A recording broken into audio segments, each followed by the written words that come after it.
Plastic बंदीची न झालेली अंमलबजावणी, लोकांचा निरुत्साह, बाजारात अजूनही सरसकट मिळणाऱ्या प्लास्टिकच्या पिशव्या असं नकारात्मक चित्र असलं तरी प्लास्टिक मुक्तीसाठी बुलढाणा नगरपालिकेने जप्त केलेले प्लास्टिक व डंपिंग ग्राउंडवरील जवळपास 15 टन वेस्ट प्लास्टिकवर पुनर्प्रक्रिया करून सुबक प्लास्टिकची बाकडी बनवण्यात आली आहेत। या बाकड्यांचं जिल्हाधिकारी सुमन चंद्रा यांच्या हस्ते नुकतंच उद्घाटन करण्यात आलं। त्यामुळे प्लास्टिकचं उच्चाटन करण्याच्या मोहिमेला बळ मिळण्याच्या आशा पल्लवित झाल्या आहेत। प्लास्टिकचा वापर लोकांच्या अंगवळणी पडला आहे। शासनाने प्लास्टिक वापरावर निर्बंध आणले, मात्र कारवाईच्या माध्यमातून प्लास्टिक मुक्ती पाहिजे तशी झाली नाही।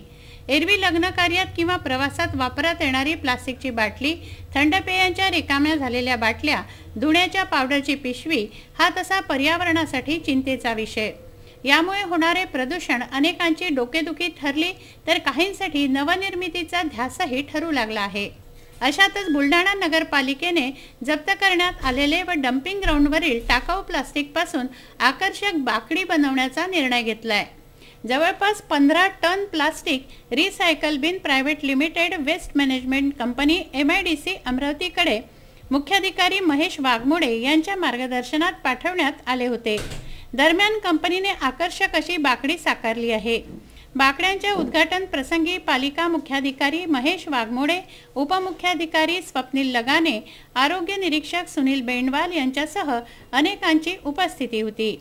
स्वच्छता ही सेवा अंतर्गत प्लास्टिक बंदी मोहिमेअंतर्गत पूर्ण शहरातून विविध ठिकाणी छापे टाकून प्लास्टिक गोळा करण्यात आले होते।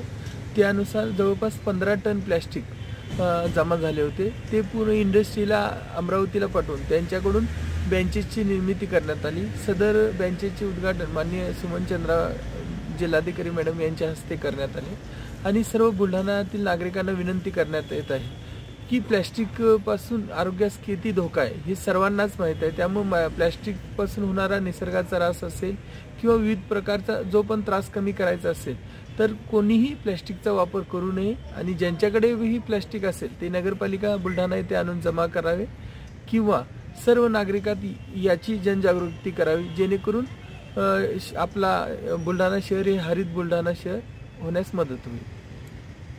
की बुलढाणा नगरपालिकेने जे काय डंपिंग ग्राउंडच्या माध्यमातून प्लॅस्टिक जमा झालेले आहे ते वेस्टेज प्लॅस्टिकच्या माध्यमातून हा आपण जो बेंच पाहता हा त्या वेस्टेज प्लॅस्टिकच्या माध्यमातून बेंच तयार झालेला आहे। ही बुलढाणा नगरपालिकेसाठी आणि आम्हा सर्वांसाठी बुलढाणा नागरिकांसाठी अतिशय कौतुकास्पद आणि अभिमानाची गोष्ट आहे की अशा वेस्टेज प्लास्टिकपासून असे सुंदर बेंच हे तयार होतात।